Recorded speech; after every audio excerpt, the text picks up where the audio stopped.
Hello, everyone. We are live again with Professor Spira. We got jumped off, so we're just going to get him back on here. And give me 1 second.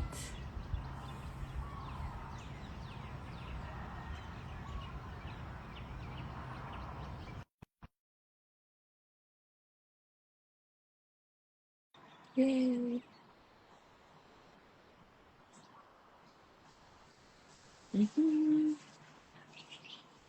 Hi. All right. I have no idea what happened. I've got full bars here. Yeah, Instagram. That's what happens when you go live. You don't know what's going to happen always. Exactly. Well, I mean, and that's almost a joke in our community where, because it's really not a Professor Spira live if there isn't some kind of technological problem. But I think we talked about that the last time that we got on the phone yeah, here. yeah. Oh my gosh. Well, we would love to just to kind of take it back, everyone. This is Professor Spy. We're going live here today. We're going to hear all about his story, his journey. He was just going to take us back to where it began and how he got onto this mucusless diet. Yeah, so I was super sick growing up. I had all kinds of ear, nose, and throat issues. I used to get ear infections all the time. I was constantly at the doctor's office, and they were putting that purple crap in the ear, and just that whole experience. And as I got older, I started getting chronic bronchitis. Every year, I would get bronchitis, and I Mm. was sick most of the time. I'd go to school with boxes of tissues because I was always blowing my nose. I had chronic migraine headaches, so almost every day I had a headache, and I even had medicine at the school where almost Mm. every day I would go to the nurse's office, take either a Tylenol or Advil, whatever I had at the time, Right. and lay down for 15 minutes in the nursing office and then go back to class. And that was like almost every day, just constantly. Mm-hmm.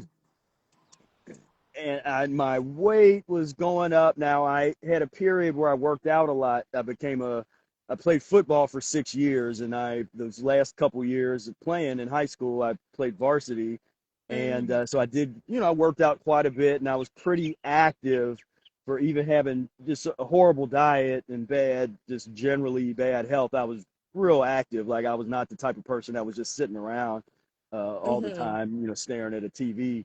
And so I graduated high school, decided to go into music and pursue the artist path, and I got admitted into College Conservatory of Music, University of Cincinnati.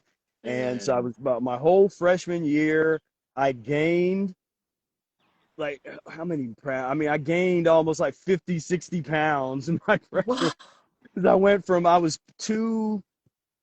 about 240, 250 coming out of high school. And then that freshman year, I got all the way over 300 pounds because Oh I my wasn't working goodness. out any longer.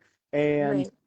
part of the culture of that I was in was of that conservatory culture was eat whatever you need to, do as much drugs as you need to, just Mm. produce. As long as you're practicing 10, 12 hours a day and you're writing these, papers and, doing what you need to do academically, you can live as filthy as you want to. It's just all Right. about that getting to the other side of that. And so that freshman year, I was doing that. I mean, I was ordering pizzas almost every day. I would get they had these coupons for like $4. You could get a large pepperoni pizza from Domino's and this stuff. So I was just like doing that kind of stuff, and so I was just ballooning up. Right. But at the same time, I had been studying different spirituality and had always been kind of looking into different diets and things like that. Because when I was growing up, I had a very sick mother that passed Mm. away when I was 12. What was even more devastating than that, when I was Mm. 10, the grandma who I'd actually had a mother son bond with my grandma, and because my mom was always sick in and out of the hospital. And Mm. so when my grandma passed away, that devastated me. Then a week after my grandma passed away, my mother had a congestive heart failure went into the hospital, got a Mm, triple bypass surgery. She never came back out of the hospital. She was there for another mm. year and a half until she passed away. And before she passed away, she ended up having both of her legs amputated from the knee down. Oh my And goodness. so I grew up in these kind of environments because my aunt, who basically also raised me, and once my grandma and my mom were gone, it was just me and my aunt. Mm-hmm. But she made it a point to always take me to the hospitals and nursing homes wherever my mom was.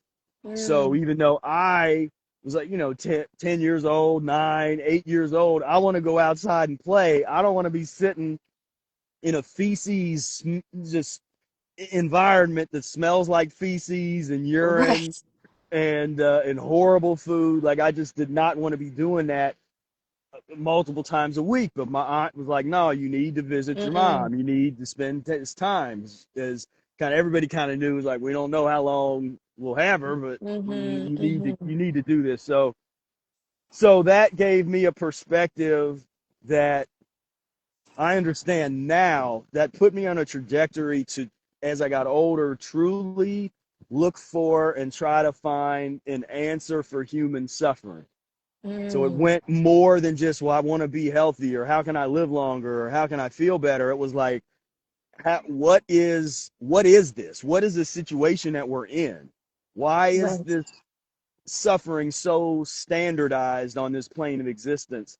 And so that got me into studying a number of Mm, different spiritual mm, spiritual you traditions and religious traditions, and I just went in this kind of deep dive and was really had like a double life because at high school I wanted to be popular, so by the end of high school I was the popular football guy, and that mm, I used to dress.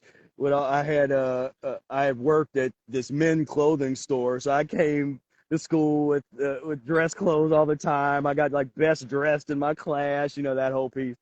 And so in my era, in that 90s, you had to you had to be cool. You kind of had to act like school was stupid, and being stupid was what was cool. And so, because if you started doing any kind of like intellectualism or mm-hmm. philosophical, because I would have these private conversations sometimes with friends, and they'd be like, "Whoa, you're deep." Like they had no, but no one saw that unless it was like whatever. We just, if it got to that space, I pretty much hid that.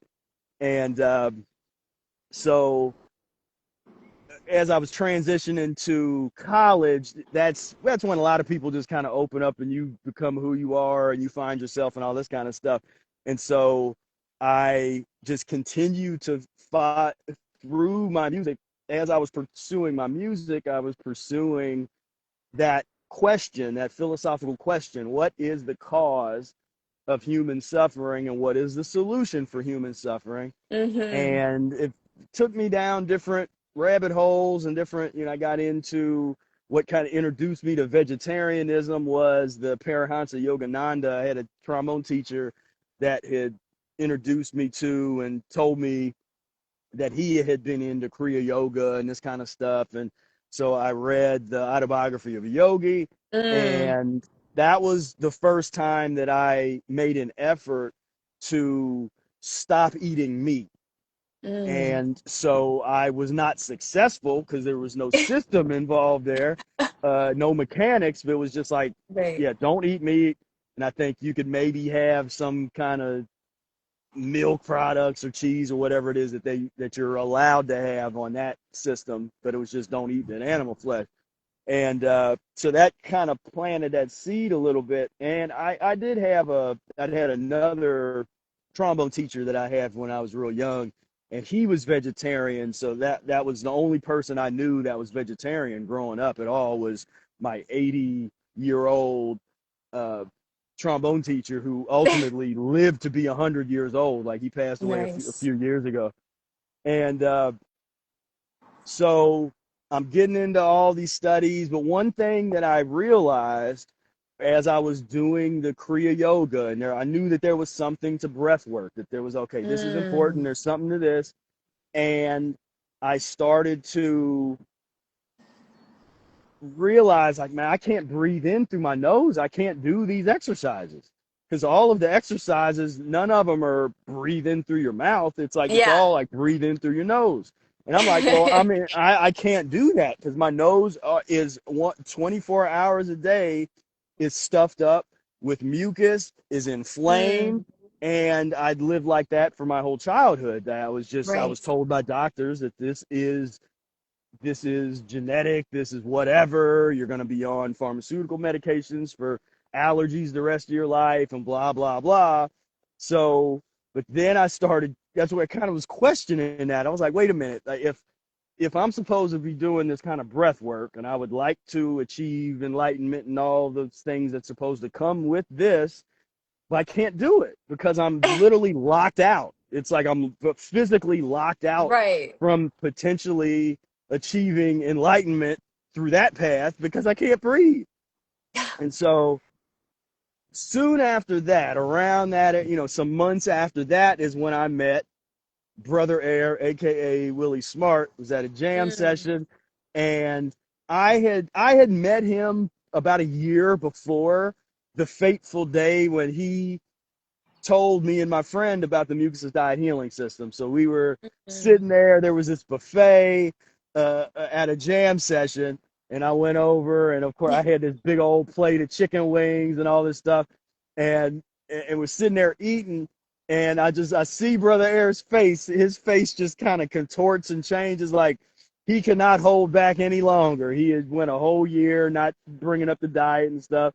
So he starts talking about the Mucusless diet, and uh, my my hand gets slower going to my mouth as I start looking down at these chicken wings, like, uh-oh. But I knew as he's talking, I was like, man, this is about to change my life, isn't it? Like, I think this might be what I've been looking for and asking for. I was putting that energy out in the universe. I want the answers. Like, I Hmm. don't want to just be sweetened in my ignorance and just find ways to feel better about messing with my mind. And it's like, well, some of this health self-help stuff, it's like they get into all this stuff, everything but diet. It's always, Right. oh, well, positive thinking and do this, and get the archons off of you, and all, it's like all this stuff. And it's like physiological Yeah. liberation, that part. And so we had that conversation. We had ended up talking for like 3 4 hours that night.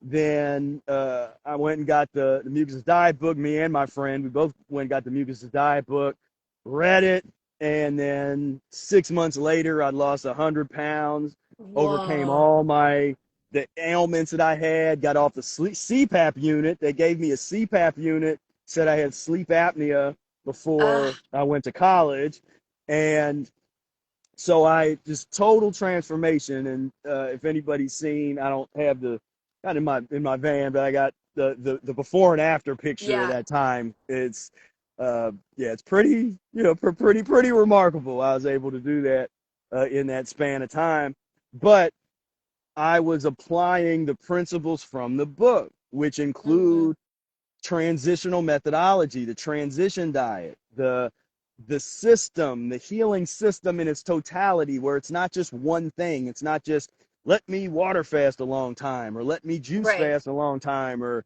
let me just eat. I got to be real strict and eat raw or eat this way. It's like, no, it's a therapeutic system that unfolds over time, understanding that your Mm. body needs to permanently change over time because you didn't Right. put your body in this condition overnight. It took years and even generations to get you Hmm. into the space that you're at. Hmm. So it would make sense that, yeah, you need to take your time and go through the process. And so I really committed myself to the best of my ability applying the principles that were found in this book, where at that time when I read the book, it just felt like I'd found this secret ancient text that had been suppressed, which it pretty much is true, which had been suppressed. And it was like, yeah, this is the golden key. This is the missing link that Wow. everybody's looking for.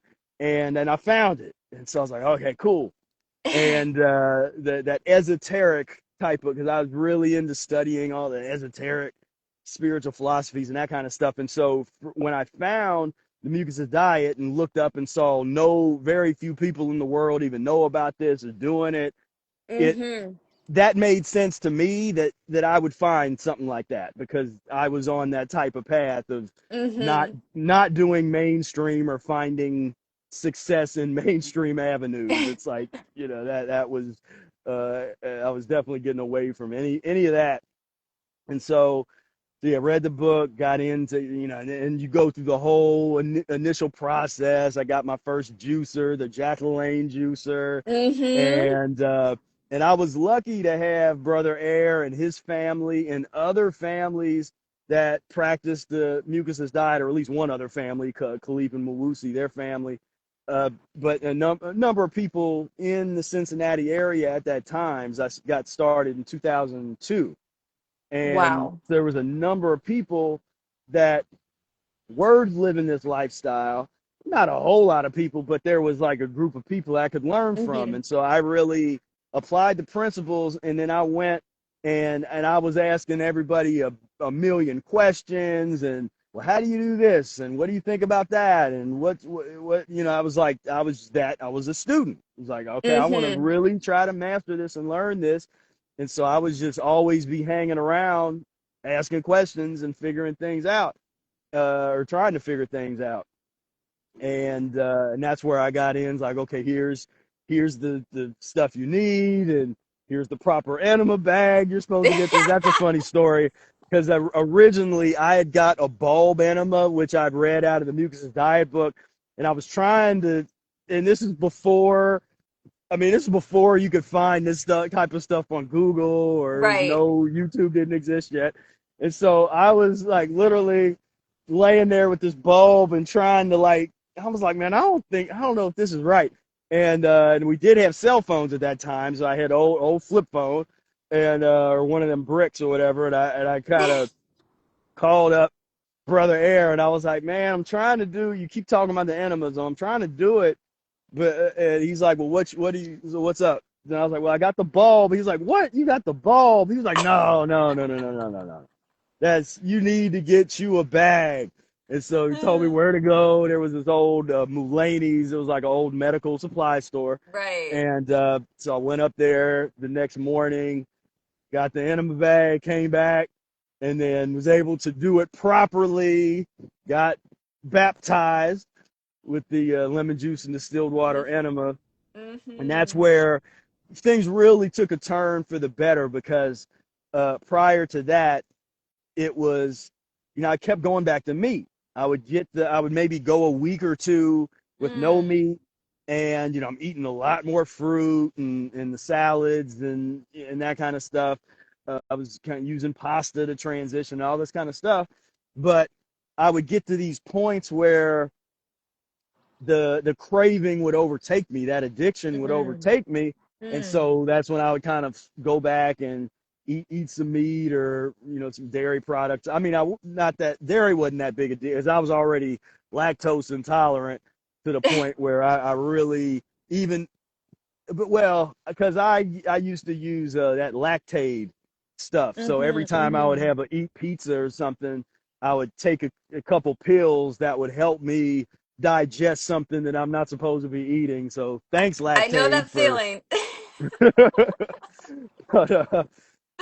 But once I got into that, I did, like, got into the consciousness. I'm like, well, I'm gonna stop doing that. I'm at least, so even if I do have some dairy on my transition, I'm not gonna give myself the training wheels of, like, oh, I'm taking this Lactaid, this unnatural thing. So that helped get rid of dairy pretty quick.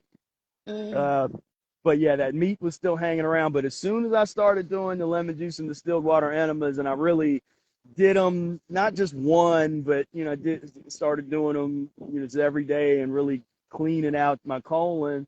uh, Mm-hmm. that's when that real insatiable appetite for the worst foods started to diminish and eventually go away. Mm. and so Did you yeah. have some pretty crazy things coming out of those lemon enemas? Oh yeah. Oh yeah. Yeah. No, that I had. I mean, I wish we didn't have cameras like that. I mean, we had Right. those little cameras that you would take to Walgreens and get them developed and stuff. Yeah, But oh my there, gosh, I can't even imagine you take it to Walgreens. You're like, what is this? oh man, that'd have been hilarious. Yeah, that'd have been hilarious. But yeah, but we don't even. And yeah, there was not like today where everything's just so easy to have your camera and your phone and take pictures and that kind of stuff. So yeah, there's a lot. I wish I had way more pictures of that whole transitional period because there's really not a lot. It was like literally. I got those couple pictures because I didn't take a whole lot of pictures of me when I was heavy because I just didn't want to be on Mm-hmm. film. And so there's only really a couple pictures of me where I'm really, really at that 300-pound mark. And then there's the pictures of me when I'd already lost the weight. And so there's very few in between. But Mm-hmm. but yeah, one of the worst eliminations, or just their best, I guess you could say. I call it the black tar elimination, where did an enema, and then and this is like a month or two after was doing consistent enemas. I had this release that was just smelled like death. It was just like black Mm. tar, just ropes of black tar that just Oh, came out and just filled up the toilet. And I looked in there, and that's when I was just like, man, there's nobody on the planet that could try to convince me that that was supposed to be in my body. The way that smells, the way that looks, like you can't, because people, they want to say, oh, well, enemas are so unnatural and this, and you can right. do it that way. And I'm like, look, you're not getting this out. And I'll also, for the people that don't believe in mucoid plaque or whatever, like, you can call it whatever you want. Right. I was not at this time. I used absolutely no herbs, so there was no psyllium husk.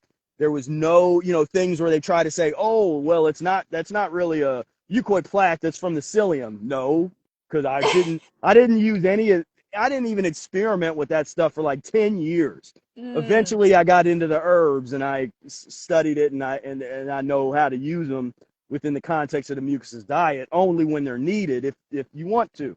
But I didn't do any of that stuff. And so this was pure. All the times that I would get out these just nasty ropes of slime and stuff, it was like, and I even called the first couple times I got that stuff out. I even called Brother Air. I was like, man, what is this?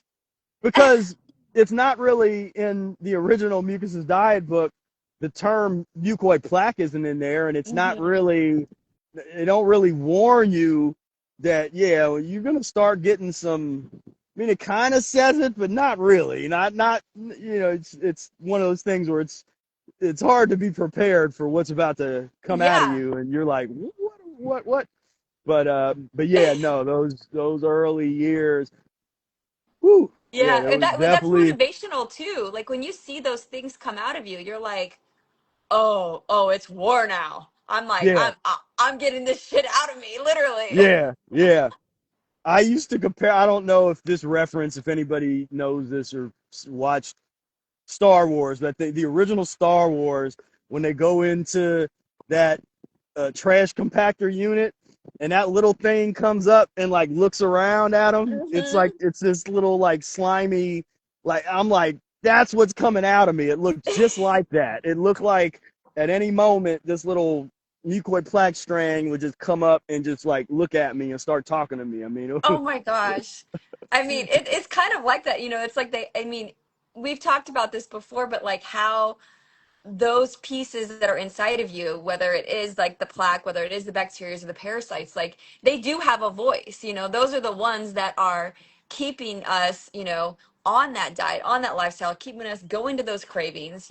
So did you have any experiences like that, where you actually could feel the emotional effects, or could, I don't want to say hear them, but could see how they were kind of like taking over or controlling certain aspects of you? I mean, I could, in retrospect, I can, but in the moment, not really, because that parasite, the kind of way that we talk about parasites now, Mm-hmm. There might have been people talking about it like that, but that's more of a dialogue and a consciousness that is, I think, has been developed over the past 20 years. I didn't see a whole Mm-hmm. lot of that. Like, it's mentioned that, because the way we look at it too is it's all going to be eliminated. So it's the parasites are going to be eliminated, the Mm-hmm. slime residues, decades old feces stones, like it just all Yeah. waste is going to be eliminated. Uh, but uh, but yeah, but that direct, but two, I should mention something that's been really important to my personal uh, transition on this path is the use of emotional releasing techniques, Mm. particularly before I started the Mucusless diet. I got into something called the Sedona method, and but since then there's a lot of different things like that. That's just the best one to me that I found, Yeah. because there's no dogma with it, there's no belief system. It's just you basically learn how to let go, like a Mm. small child lets go. Like, a small child doesn't hold on to emotions, as you know. They cycle through, and one Mm. moment they can be super happy, the next moment they can be in wonder, the next moment they can be sad, the Mm. next moment they're happy again. It's like they literally just cycle through these emotions. They're not holding on to anything. As we get older, society teaches us, like, no, you don't Mm. don't express yourself, hold it in, or Mm-hmm. however you're feeling. Mm-hmm. So you just get Mm-hmm. in this habit of holding stuff in. With Sedona method, basically teaches you, especially as an adult, how to go inside and let go of Mm. whatever the issue is. And it's just a tool. So the tool is gonna take you as deep as you want to go. So if once you learn how to use that tool really well, like, you can go whatever you got unresolved childhood traumas, like all that stuff, like, you can get in there and get a lot of that stuff out. Mm. And so I've been using that, and I use that in conjunction with the transitional methodology. And now that's something that I do now teach, where I show people what I was Mm. doing there, because that Beautiful. it helped me be able to uh, I mean, I know it did, because that's an area that is not discussed as much in the mucus diet healing system, and the emotional status of modern. As you're talking all those, I mean, that's the one. If anything's changed a lot, I mean, that really changed. I think, because the emotional stability. Because you go 100 years ago, the average. I mean, 20 years ago, the emotional Mm-hmm. stability of the average person was, I mean, it wasn't great, but it wasn't what it is now. Like, what is this now? I don't even relate to what's happening now in terms of it's just immediate trauma. It's like, it's Right.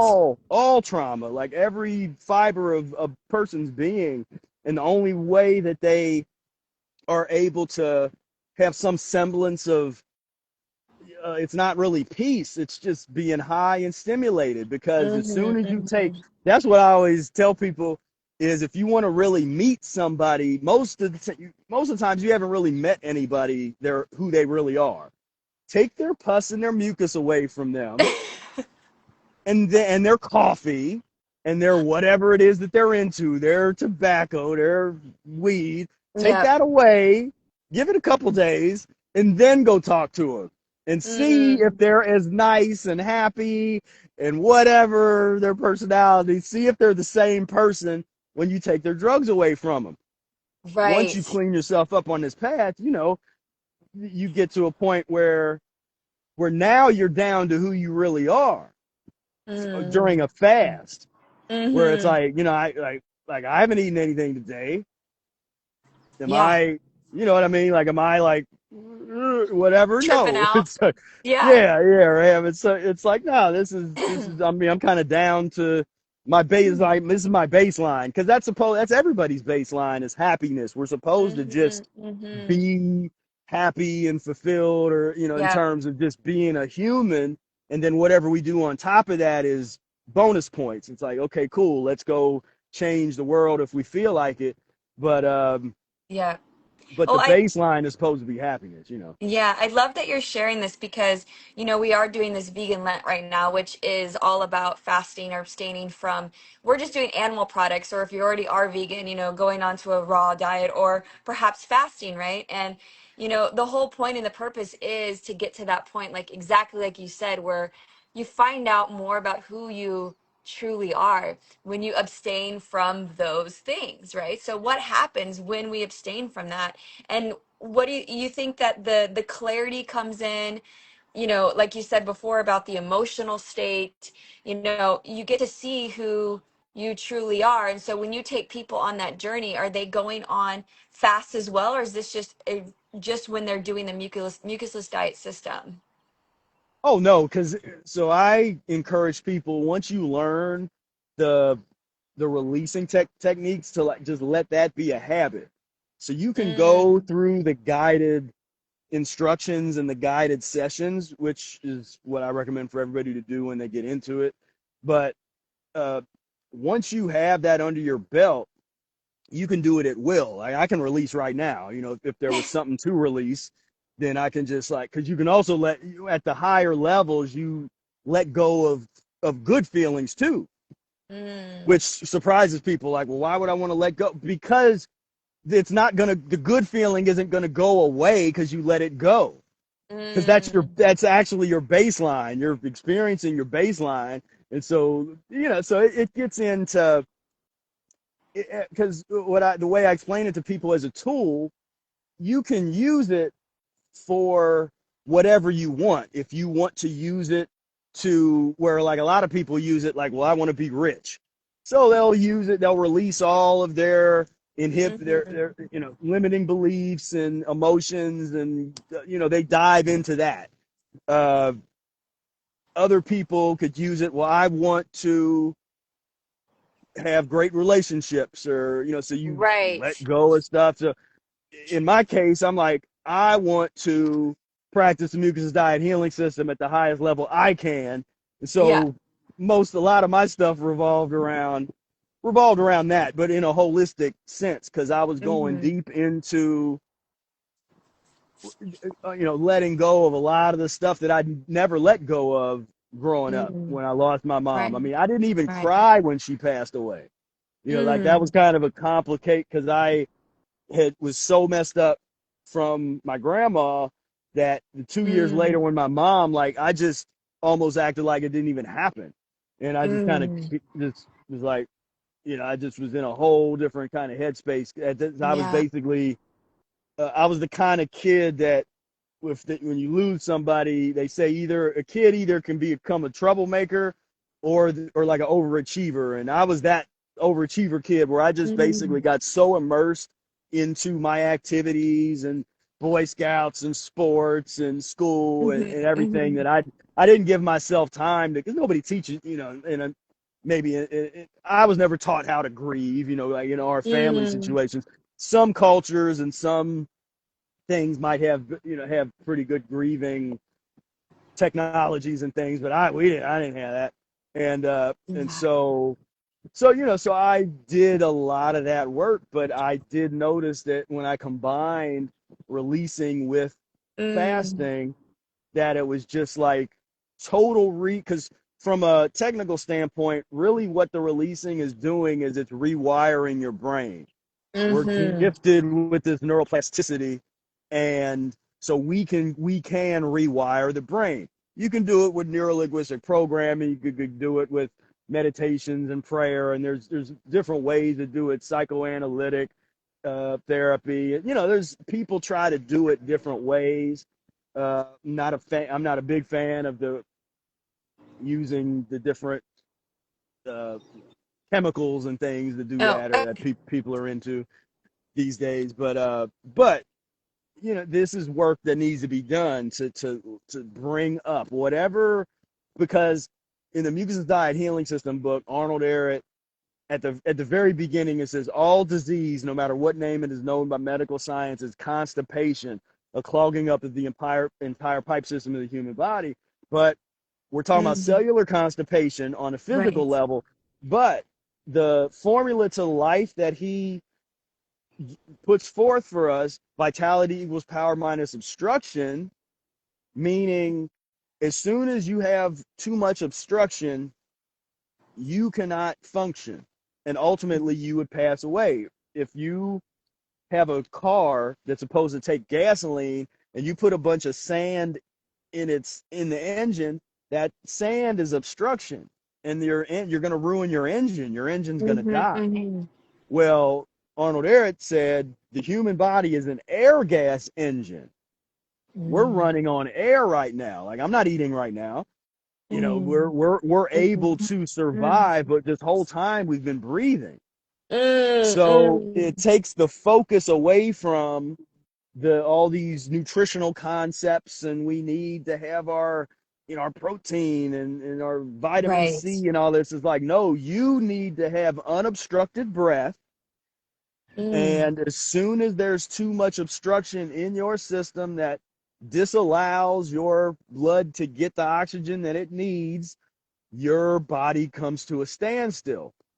So it's an air gas engine. So it's a paradigm shift. It's looking at the body and our reality in a totally different way. But you can apply that vitality equals power minus obstruction to not just the physical body, but also the Mm. so-called emotional body, for lack of a Mhm, better, mhm, I'm mhm, not the mhm. super fan of some of these terminologies that they come up with, but it is what it is. So the emotional body and the spiritual body. I do like to say body, mind, and spirit, because that's on the Mhm. rational fasting book, and because that's a piece that a lot of people don't understand. You should strive to be balanced. Generally, most people will be really strong with one of those three things. Mhm. So there's some people that are gifted with really strong body. I call them body people. That's people that just those are those folks, man. They hit in the gym. They're like professional athletes. They just it's physical things come very easy to them. But if I'm gonna be like, hey, like let's talk about Socrates. Let's have a Yeah. philosophical discussion. They don't want none of that. They don't want to sit there and like think critically Mhm. too hard about stuff. And then there's the people that they they're like spiritual junkies. They literally like junkies on all day. They can just read spiritual books and watch Deepak Chopra and these guys and whatever, like they just but what I find so you could have a strong spiritual piece, but if you're ignoring your body and letting your Mhm, body wither mhm. away, as I've seen many of them do, and if you have a Right. weak mind, because that's something I've noticed was there'd be a lot of the folks that were more spiritual junkies, but they were emotionally very fragile. And I put the emotions at the mind level with the body, mind, and Mhm. spirit. So I put emotions at mind. And so when I see folks that it's like, it's okay, that's great that you study and you love spirituality, but you obviously haven't overcome your ego yet because you're so sensitive. It's like you're just mad all the time or whatever. I'm like, well, that's not to me the picture of a real spiritual person. But Right. Or they just forgot how to be on Earth and like you have a body. Like be yeah, present, be right. here. Yeah, be here. Accept, because the thing is they say a lot of times people say, "Well, I just can't wait to be out of here." And I'm like, "No, you're here. Be in your Right. body. Accept your body, your life." Exactly. Exactly. Which makes so much sense with what you're saying about the mind, body, and the spirit, and not forgetting about the emotions, not forgetting about the physical body. Like when you're cleansing your body, you're also cleansing your emotions, and vice versa. It makes so much sense, and how that Because it clarity. Yeah, go ahead. well, yeah, because it's basic. Because if you so part of this to me, part of this path is the know thyself is huge, because that's really what this is all about. And the deeper you start to create a really good relationship with yourself, where you really know yourself, then you're going to know where your obstructions are on in body, mind, and spirit.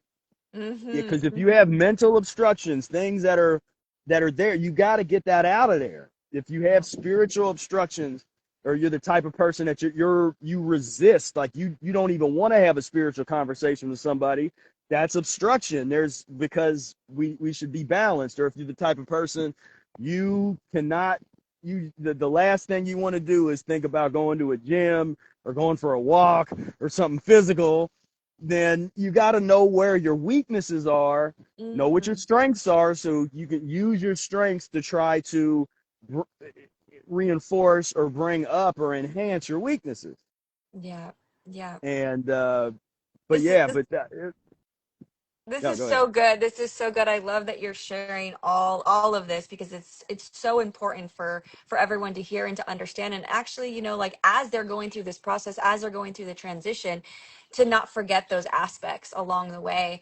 And I want to just kind of jump in a little bit into, so what made you decide to want to teach this? Like you read the book, you went through the process, and then when was like that moment you're like, I've got to like rewrite this book in a way that people can understand in today's society. What made you want to do that?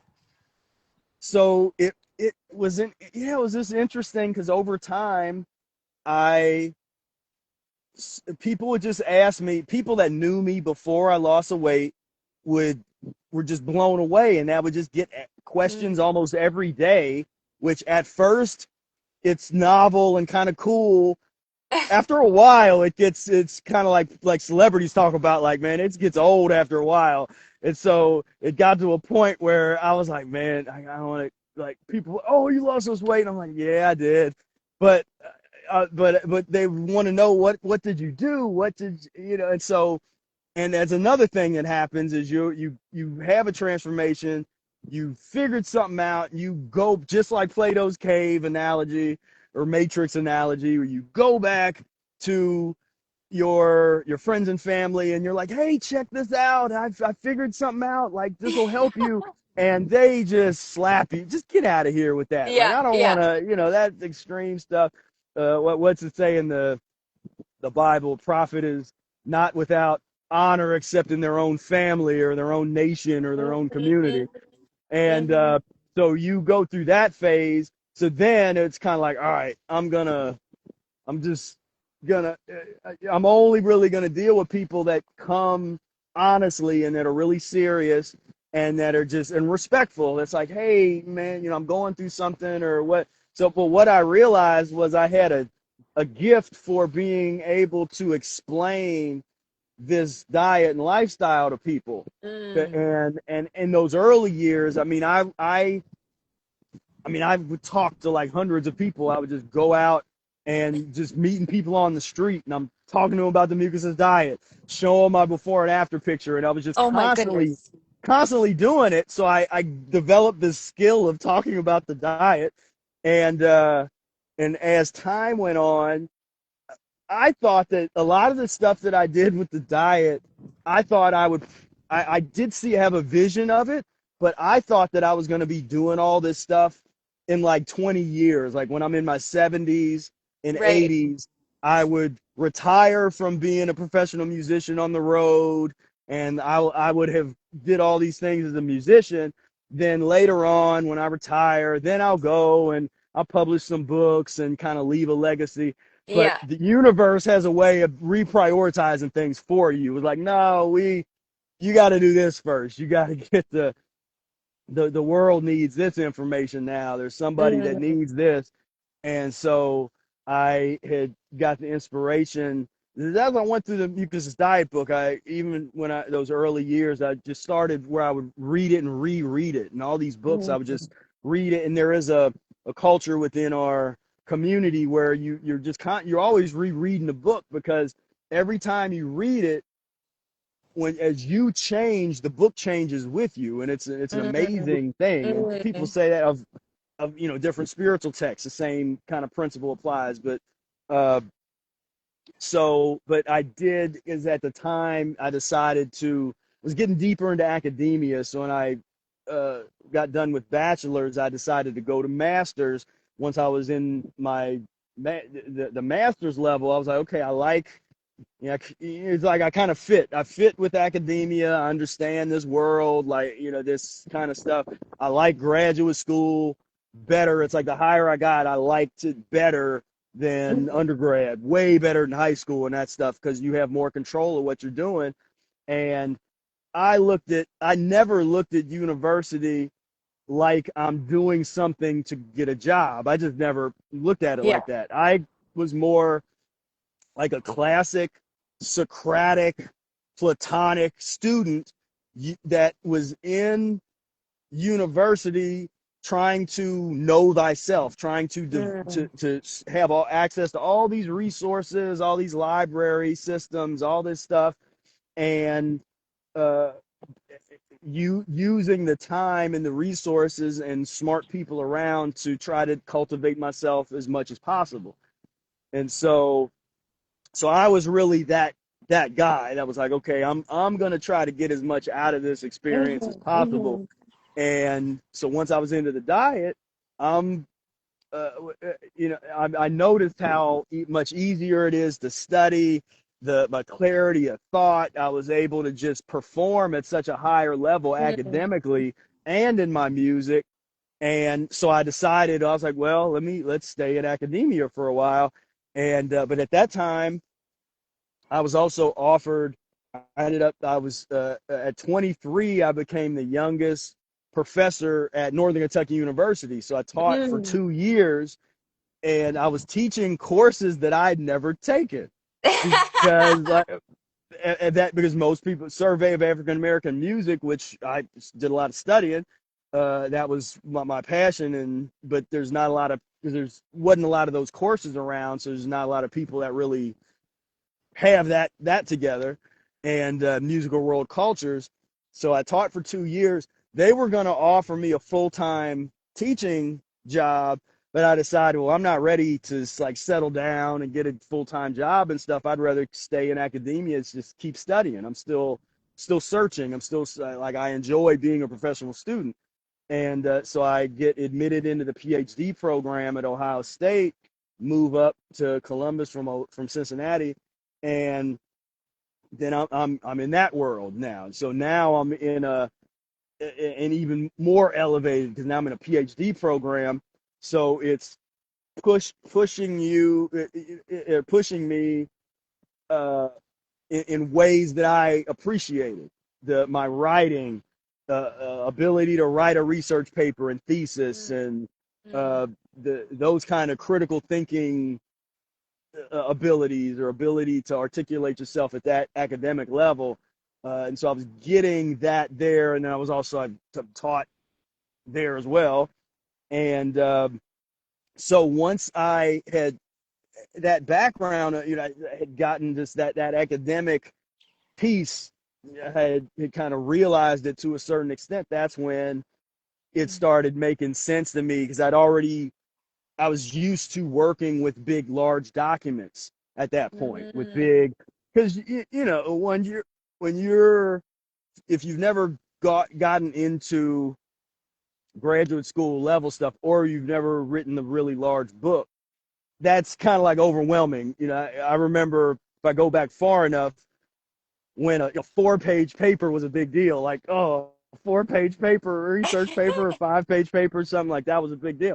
Now I'm writing a 400-page paper, a Wow. 500-page dissertation, 200-page thesis, and so you get used to controlling and being able to work with a whole lot of data, a whole lot of Mhm. information. And so I started directly applying those skills to the Mucusless diet healing system study. And when I'm in school, I'm using the interlibrary loan system and all that stuff to get. There was things sent over to me from Germany.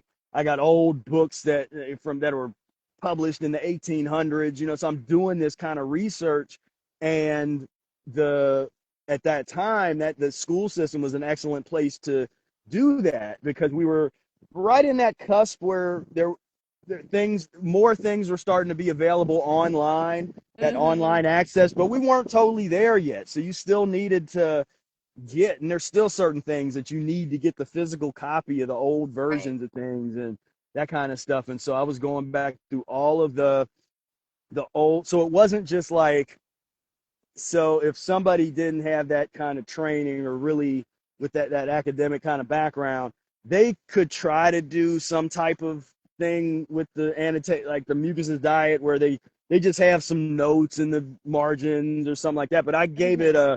a treatment that's like, no, this is going to be like an academic level, notes in the margins. You're really trying to answer these questions, that things that I know people don't know if you just read the book. There's certain figures that Eric will mention that were popular 120 years ago.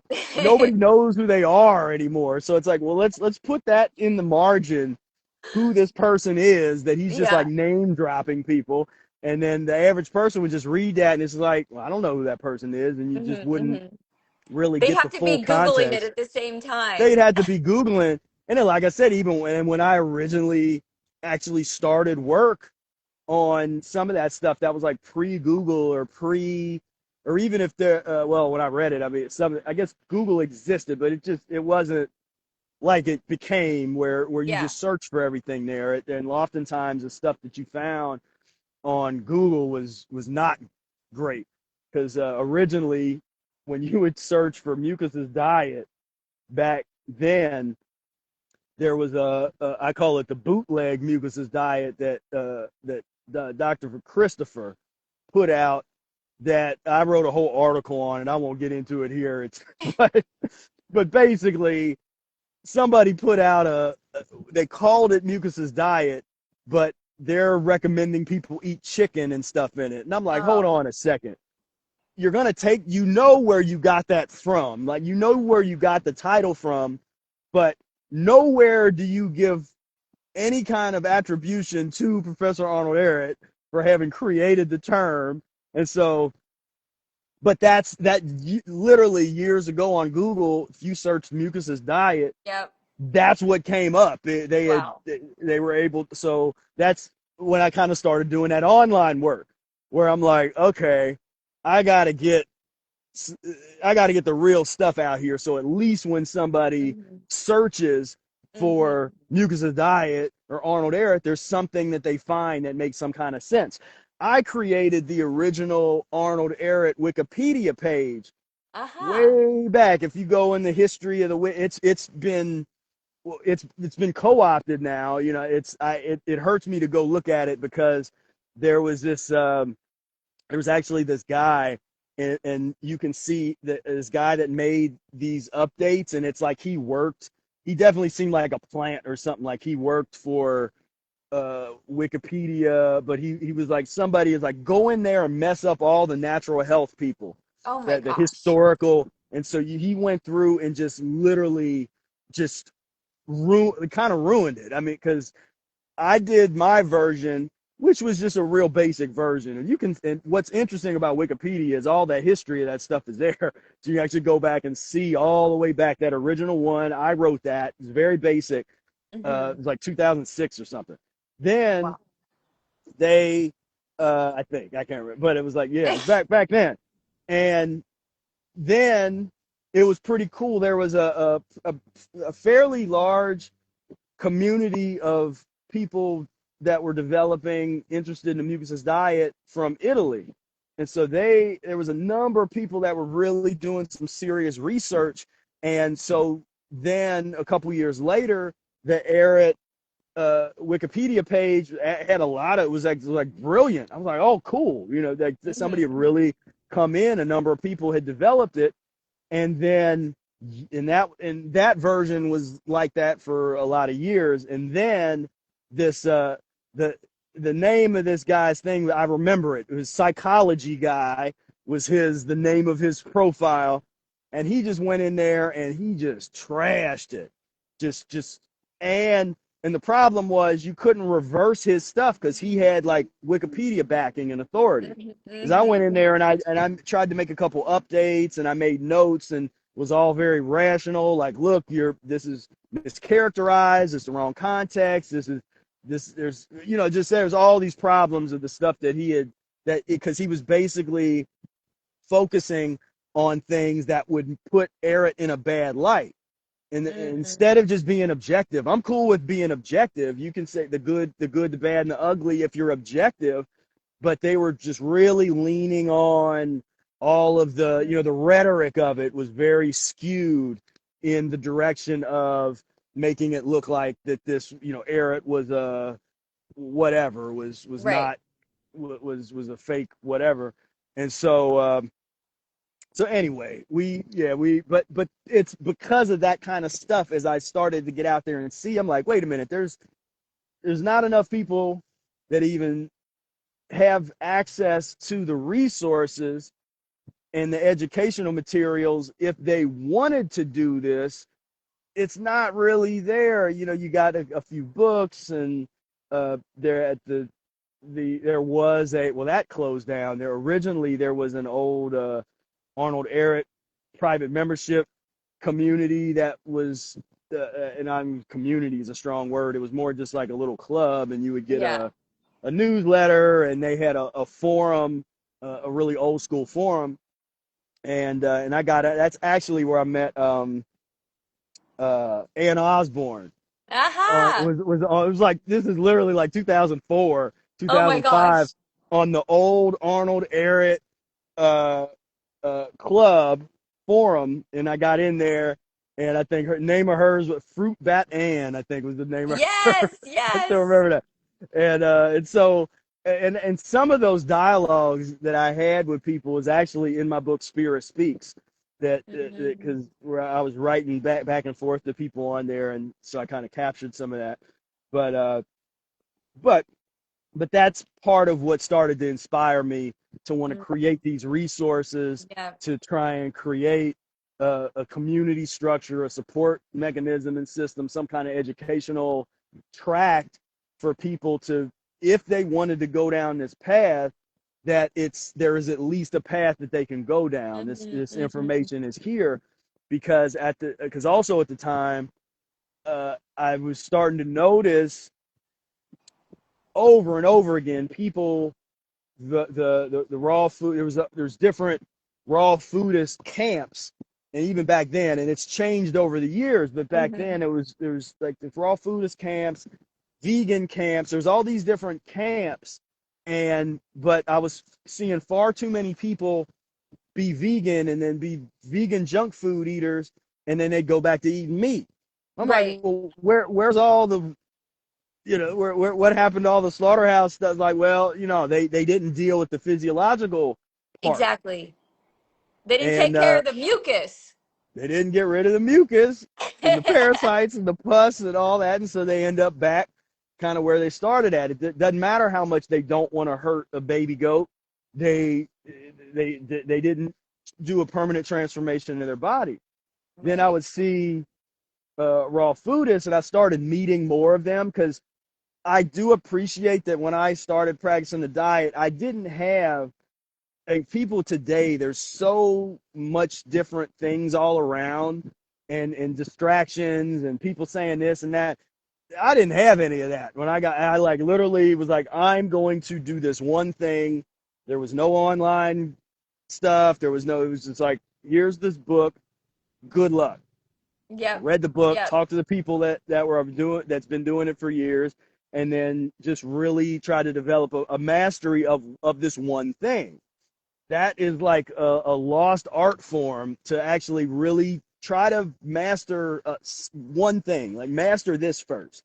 And because right now you have everybody's trying to dib and dab in everything, where they're like, well, let's take a little of this, a little mucusless diet, a little of that guy, a little, Right. it's like, Right. but people aren't getting the depth that you can actually get if you really immerse yourself into a thing. If it's deep enough, if there is enough for you to get out of it, it's a true Yep. path.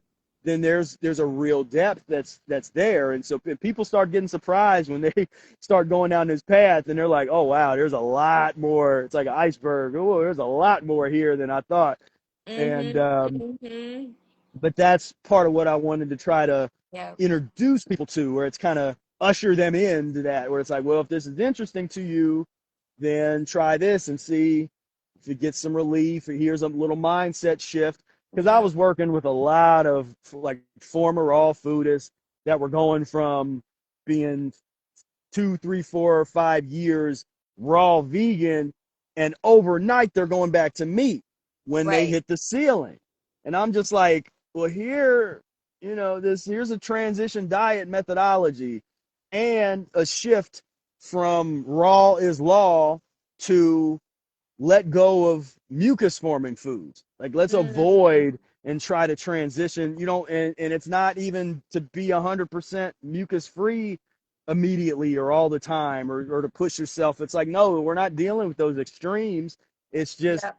here's a way to transition Mm, away from and get off of these disease causing foods, which is yep. mucus forming foods. So you can be raw vegan and still be eating disease causing mucus forming foods, Yep. as most of them do, unfortunately. But Yep. Yep. and so Yeah. so with all of that and seeing all these different things, I'm having the academic background and experiences that I'm getting, and I'm like, okay, nobody, I don't see anybody out here bringing that kind of academic rigor to this natural health field, especially the mucusless diet level.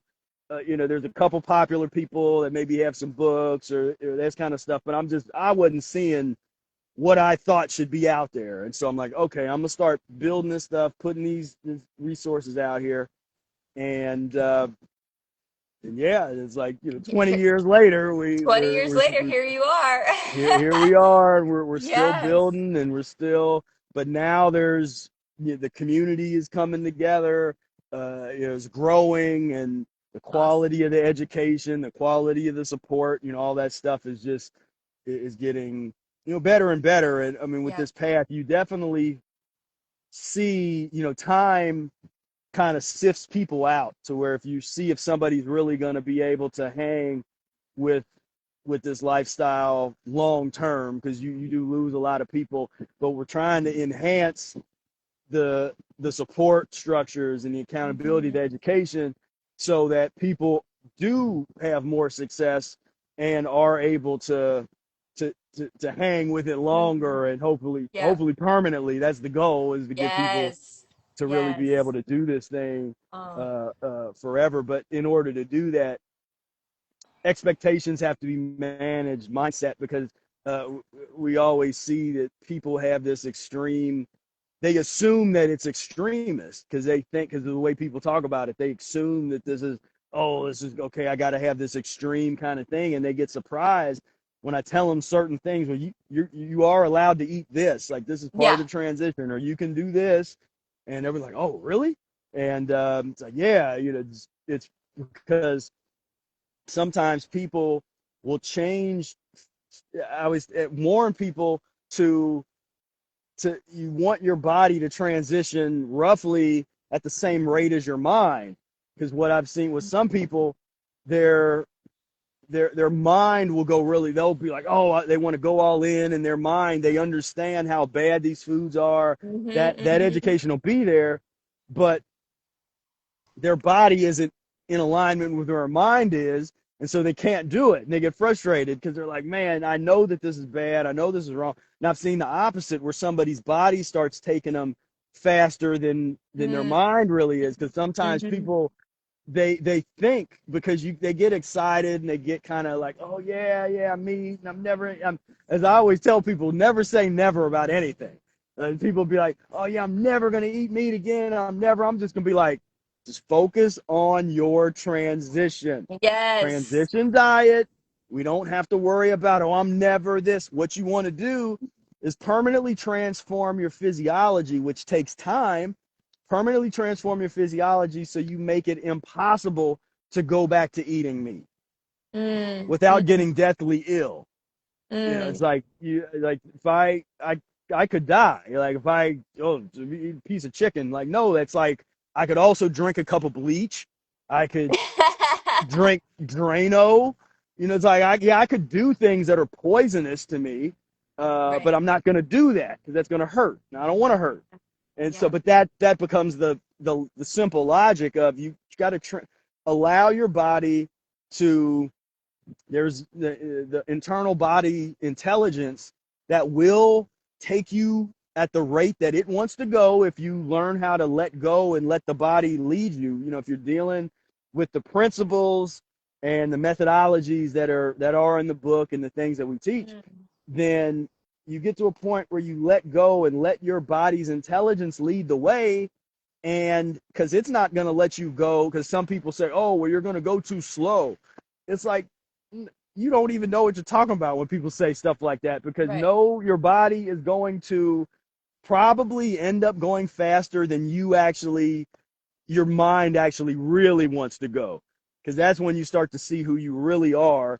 And Mm, when you get to a point where you can't eat that cookie that you used to eat when you were a child, or you can't eat those Doritos anymore, then and you haven't resolved some of that stuff in your mind, uh, then you're gonna learn real quick what this thing is about. That we're not playing games. That those yeah. changes are permanent, and so you can't go back. So you better let go of whatever that was that you loved, that you thought you Hmm. loved. Like, you better make sure that it's out of your system, body, mind, and spirit, because you're not gonna be able to go back.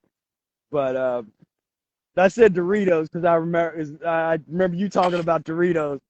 That was something that you had dealt with growing up, Oh and my that was like gosh. an old uh, Doritos, Pringles, all that Skittles.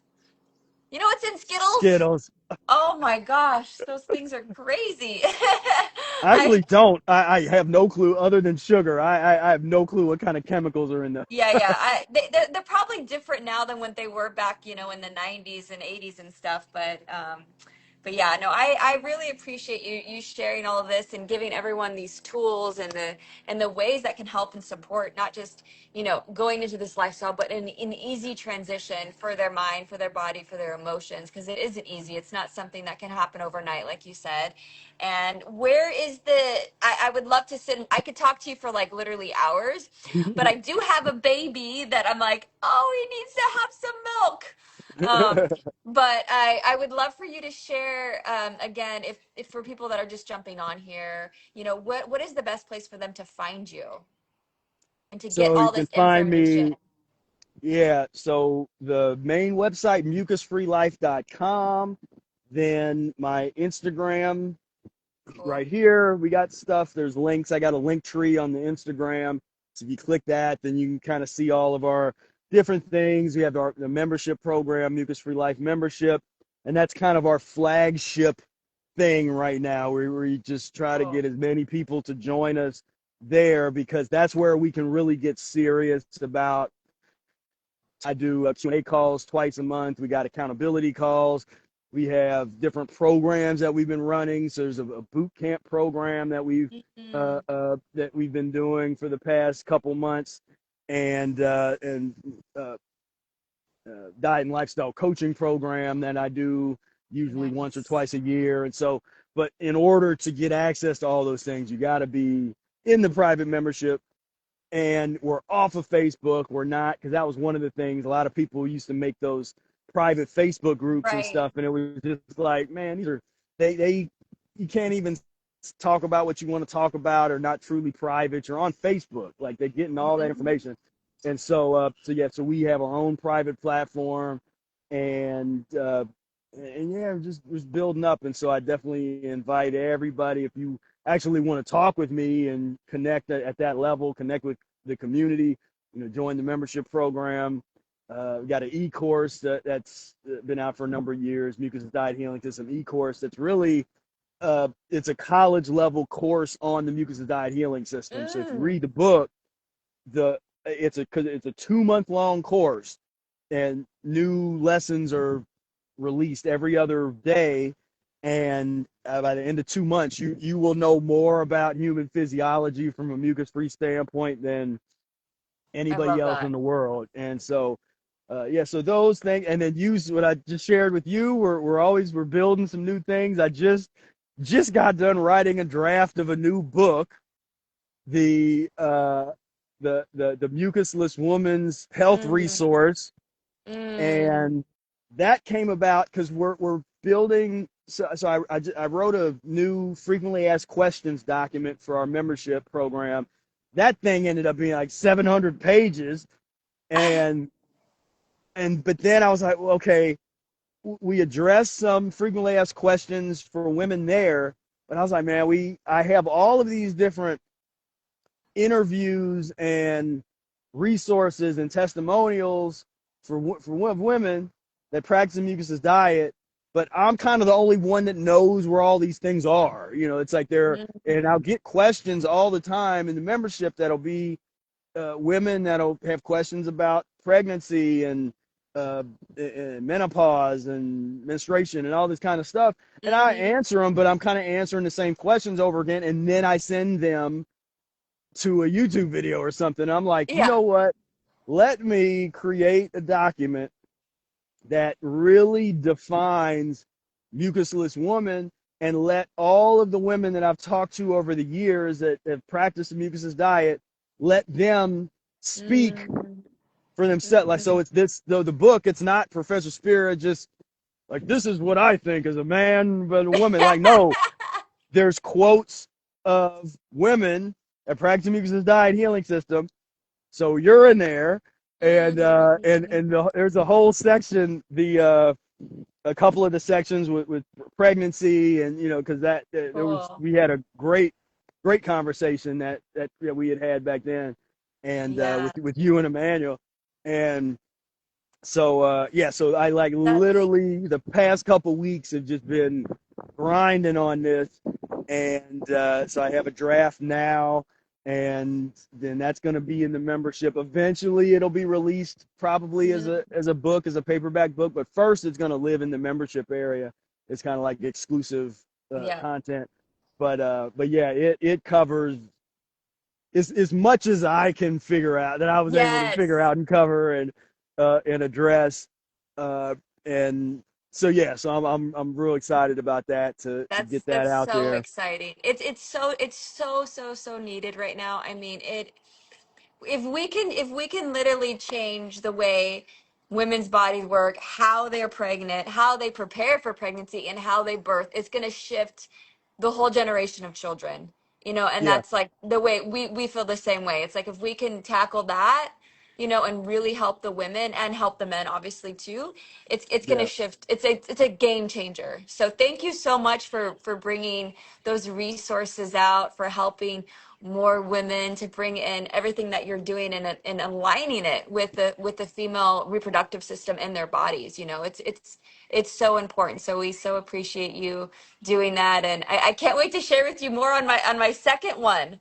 It's it was such a journey. I mean, it was even better. It's like, you know, not mm, after being like 8 years into the lifestyle, it's like yeah, what can happen next? What can you expect next? You know what I mean? It's just really amazing what our bodies can do as mothers and having children and birthing. I mean, I was just so joyful and just it was such an incredible experience, almost identical to my second, but mm, little bit differences here and there, but it okay, was yeah, it's amazing. So thank you so much yeah, yeah, for no, doing yeah, that. well, yeah, we'll definitely, because I also want to do, so yeah, we'll have you back on our podcast, and I also want to years ago I did a women's panel. Like, I hosted a women's Mhm. panel with a number of different women, so I want to do that again, and would love to have Fun. you on that.